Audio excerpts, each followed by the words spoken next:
You don't lack talent. You lack a willingness to suffer the truth about yourself for long enough to change it. And that is the real reason you are not getting wealth. Not because the world is unfair. Not because you were unlucky. Because you keep negotiating with two inner criminals, laziness and fear, and you call them rest, timing, being realistic, or just waiting. This video is going to pull the mask off those excuses. I'm not going to flatter you. I'm going to describe what's actually happening in your psychology when you stay stuck, when you avoid action, when you freeze, when you sabotage, when you romanticize comfort, and then you wonder why your life feels smaller every year. If you recognize yourself even slightly, good. That recognition is the beginning of honesty. And honesty is the beginning of wealth, because wealth is not just money. Wealth is capacity. It's the ability to choose, repeat, learn, and persist without needing emotional permission every day. Let's start with the first obstacle, laziness. But I'm not talking about the cartoon version where someone does nothing all day and plays video games. I'm talking about the kind of laziness that looks respectable, that wears productivity like clothing, that shows up in decisions you swear you didn't make. Laziness is often a relationship you have with discomfort. Most people think laziness is not working. They imagine it as a lack of discipline. But psychologically, laziness is a refusal to feel certain emotions long enough to reach results. Specifically, uncertainty, boredom, failure risk, and the humiliation of being new. So you choose the safer pain. You choose a mild, familiar discomfort instead of the sharp, temporary discomfort that progress requires. You see it in how people handle money. They don't fail to understand finances. They fail to tolerate the emotional experience of practicing them. A person will binge financial content at night for hours, saving screenshots, collecting strategies, watching other people's wins, and still not open a budget. Not because they can't learn, because opening a budget means facing reality, the gap between who you say you are and what you actually do. The moment you write the numbers, the fantasy dies. So laziness protects the fantasy. It's the same mechanism behind procrastination. Procrastination isn't always, I'm lazy. Often, it primes. I'm avoiding the feeling that comes with starting. Starting makes you feel exposed. Starting invites evaluation. Starting introduces the possibility that you might not be good at it. Starting forces you to sit with the question, what if I try and it still doesn't work? So instead of starting, you research, optimize, reorganize, clean, watch, plan. You keep moving energy into low-risk activities, because those activities give you the dopamine of preparation without the terror of execution. That's what modern laziness looks like in 2026. It looks like constant motion with no moral cost. It looks like I'm building. It looks like I'm learning. But if you check the results, your life is still the same. Laziness can also be emotional. The comfort of staying small. People don't just avoid tasks, they avoid growth. Growth demands identity change, and identity change feels like death. If you have spent years believing you are not the kind of person who can become wealthy, then wealth threatens your identity. It asks you to behave like a different self, disciplined, consistent, willing to disappoint others, willing to be embarrassed while you learn. So your nervous system tries to prevent that identity death. It does it through subtle sabotage. You miss deadlines, you overcommit to distractions, you forget to follow up. You choose the easy version of the task. You justify it with weather, mood, energy, stress, your mental state. You treat yourself like an injured animal that deserves constant softness. But here is the uncomfortable truth. Softness can become a cage. At first, comfort is healing. Later, comfort becomes anesthesia. Eventually, you lose the ability to tolerate the exact discomfort required to build wealth. You become addicted to the feeling of not having to prove yourself. And then you start telling stories. I'm just not lucky. I need the right opportunity. I'll do it when I'm ready. I've been through a lot. Listen carefully. Stories are useful. Stories protect your ego. They also prevent behavior from changing. If your actions don't match your story is not motivation. Your story is camouflage. The real laziness is not lack of time. It's lack of commitment to a standard. Wealth demands standards, daily habits, financial tracking, skill practice, sales follow-ups, consistent output, and long-term thinking when your emotions beg you to switch tracks. But laziness hates standards because standards remove negotiations. Standards say you will do it, even when you don't feel like it. So lazy people create exceptions. They schedule exceptions like a religion. They do it when they have motivation. They wait for the mood. Motivation is unreliable. You know that. Still, you worship it. Why? Because motivation gives you the illusion of control. If results don't happen, you can blame your lack of motivation instead of confronting something more painful, your lack of discipline when it mattered. That's why laziness is not just a personal flaw. It's a hidden agreement you make with your own future. Now let's go deeper, because laziness has a second costume, the satisfaction of staying in good enough. Many people are not truly lazy. They are satisfied with mediocrity disguised as sufficiency. They want comfort more than they want outcomes. So they keep jobs that drain them, relationships that drain them, routines that drain them. They don't leave because leaving requires grief. They don't change because change requires conflict with their own history. You know this if you've ever said, "This isn't perfect, but it's stable." That sentence is not hope, it is surrender. Stable is sometimes another word for stuck. And once you are stuck long enough, your brain adapts. You become less ambitious. You start lowering goals, the way a drowning person lowers their expectations about oxygen. You stop dreaming big, because big dreams make you feel guilty. They make you feel like you're betraying your potential. So you suppress your desire. You call it maturity. You call it realism. You call it accepting life as it is. But acceptance can be a mask for avoidance. Now the modern world makes this laziness easier to hide. Everything is designed for immediate relief. Fast food, fast dating, fast content, fast distraction, fast tools, fast solutions. Even fast self-improvement that gives you feelings without training you. People feed their minds with surface-level information because it doesn't demand vulnerability. Learning a skill requires repetition. Repetition requires being bad at first. Being bad at first requires emotional tolerance. That is work. But scrolling requires nothing. Scrolling gives a constant stream of stimulation. It numbs the feeling of not being in motion. So people use the phone as a substitute for effort. And here is where your wealth gets robbed quietly. When you spend hours seeking stimulation, you don't practice the skills that produce leverage. You don't do the sales calls. You don't build the portfolio. You don't write the proposals. You don't do the outreach. You don't do the hard workouts that teach consistency.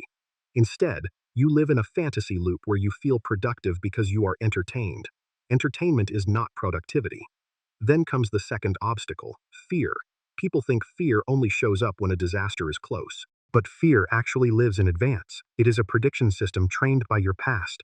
Fear is what happens when your nervous system interprets uncertainty as danger. Wealth is uncertain. Wealth is rejection heavy. Wealth is judgment heavy. Wealth forces you into environments where you can be misunderstood. Wealth requires you to persist even when feedback hurts. So fear steps in and says, do not risk humiliation. Do not risk failure. Do not risk your status. And fear has manners. It doesn't present itself as I'm terrified of failing. It presents itself as caution. I'm just being careful. I'm avoiding bad decisions. I need more information first. That's how fear sneaks into your brain and convinces you that delay is wisdom. Fear also uses your relationships as weapons. Because when you try to change, you threaten the social system around you. Friends, family, colleagues, online audiences. They have a version of you. They built an identity for you based on your past behavior. When you start moving toward wealth, you may become less available, less apologetic, less agreeable, more ambitious, less willing to participate in the old group identity, and the group identity pushes back. It doesn't always happen with obvious hatred. Sometimes it happens with subtle pressure. People call it concern. They ask questions designed to shrink you. They remind you how hard life is. They show you stories of failure. They tease you when you get serious. They sabotage your time. They ask you to help out right when you're about to focus. And if you are someone with high fear sensitivity, you will internalize that pressure. You will interpret their discomfort as a moral verdict on your choices. That is the most common fear trap. You start treating other people's comfort as your responsibility. You start living for approval instead of living for results. Fear also creates paralysis by overestimating consequences. A person with fear thinks, if I fail, everything will fall apart. But that's not reality. That's an exaggerated threat response. Failure is not the end of the world. Failure is data. But fear doesn't care about data. Fear cares about survival. Fear wants to protect your status and identity, not your bank account. So fear causes micro-avoidance. You delay pitching. You avoid posting. You avoid negotiating. You avoid making moves that could trigger judgment. You keep your ambition at a safe distance. Let me tell you something you might not want to admit. Many people don't actually want wealth as badly as they say they do. They want the feeling of potential. They want the fantasy of eventually. They want the warm story of one day. But taking action means confronting fear. It means risking the moment where someone can see you try. And visibility is terrifying.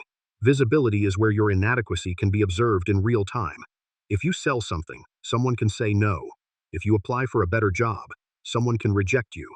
If you start a business, money can disappear. If you ask for help, someone might not respond. Fear tells you, if they reject you, you will be worthless. That's not logic. That's emotional conditioning. The deeper truth is that fear is often protecting shame.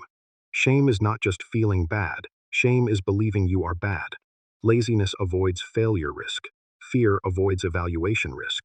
Both are strategies to avoid shame. So a person with high fear sensitivity learns to become invisible or harmless. They work quietly. They don't ask for more. They don't negotiate. They don't lead. They don't commit to big goals. They don't build leverage because leverage demands confidence and boldness. And then later they wonder why wealth never finds them. Here is the brutal part. Wealth does not chase the safe. Wealth rewards the persistent. Persistence requires tolerating discomfort. Fear hates discomfort, so the fight is internal. Now let's connect the two obstacles because they feed each other. Laziness reduces your exposure to fear in the short term, but it increases fear in the long term, because every time you avoid action, you confirm to yourself that you cannot handle the uncertainty of change. You build a new identity, the one who doesn't follow through. Then when you finally try, the fear is worse. Because now you're not only afraid of failure, you're afraid of proving you were right to be afraid. That's the self-reinforcing loop. Avoid, stagnate, lose skill, fear increases, avoid more. This is why people say, I used to be different. They didn't become weaker overnight. They trained their avoidance day by day until it felt like personality. And here's the hidden self part. You may not even notice you're doing it. The avoidance becomes so normal that you call it your nature. Some people believe they are destined to work hard but never win. Others believe they are destined to be unlucky. Others believe they are destined to be busy but not wealthy. These are not beliefs. They are emotional contracts with your limits. Now I want to talk about the most dangerous type of fear. Fear of being seen by the wrong people. We live in a world of social comparison so intense it rewires motivation. You don't just compete with time. You compete with narratives. You compare your behind the scenes to someone else's highlight reel. So your brain becomes a judge. It says, why would you try? You will look stupid. Or worse, they will laugh. Or people will think you're trying too hard. So you shrink. You make yourself smaller online and in real life. You become the person who never makes the move that requires courage. That's fear dressed up as humility. But humility is not hiding. Humility is learning and staying teachable while still acting. Hiding is avoidance. Avoidance is fear. Now, let's talk about what actually distinguishes the wealthy mindset from the stuck mindset, because this channel doesn't do motivational speeches. We do psychological truth. The wealthy do not have fewer failures. They have different failure processing. When a wealthy-minded person fails, their mind interprets it as information, not identity. Their response is, what did I miss? What do I adjust? What do I repeat? But a fear-driven person interprets failure as evidence of unworthiness. Their response is, I'm not built for this. Maybe I'm just not talented. Maybe this is not for me. That interpretation shapes behavior instantly. Fear makes you retreat. Learning makes you continue. So the real battle is cognitive and emotional. Can you metabolize discomfort into learning? Now I'm going to make this practical, because if we stay theoretical, you'll go back to your comfort. First, laziness. You need to diagnose what discomfort you're avoiding. Ask yourself one question, and answer it brutally. When you procrastinate, what emotion are you trying not to feel? Is it boredom? Is it confusion? Is it the fear of being judged? Is it the fear of losing money? Is it the fear of commitment? Is it the fear that you might succeed and then have to live up to a new identity? Different answers require different fixes. But most people don't even ask the question. They just self-criticize, which creates shame, which increases fear, which then increases laziness again. Second, fear. You need to expose yourself to evaluation in controlled doses. Fear does not disappear by thinking about it. Fear disappears by proof. You don't beat fear by reading. You beat it by failing safely and repeatedly. If you only take big leaps, you feed fear with high stakes. But if you take smaller risks daily, you teach your nervous system that uncertainty is survivable. That's how you rewire. You start with the smallest version of the action that can still trigger evaluation. A small pitch, a small post, a small ask, a small application. And then you let the world be imperfect. You let rejection happen without making it a verdict on your worth. That sounds simple, but it is not easy. Because it requires you to separate your self-worth from your outcome. That separation is rare. Most people are attached to their outcomes because their identity is weak. They believe, if I win, I'm valuable. If I lose, I'm worthless. Wealth trains a different equation. I am valuable even when I'm learning. My value is not on trial. My value is consistent, but my performance is editable. Third, and this is where the hidden self is most exposed, stop pretending you're choosing laziness or fear. You are not choosing in the way you think. You are protecting an internal system that was built to avoid shame. So the goal is not to become a new person overnight. The goal is to build a new pattern, because patterns are what create identity. If you repeatedly act while afraid, you begin to feel safe while afraid. If you repeatedly execute even when you're bored, you begin to feel capable even when motivation is absent. Motivation becomes optional. That is how wealth becomes accessible.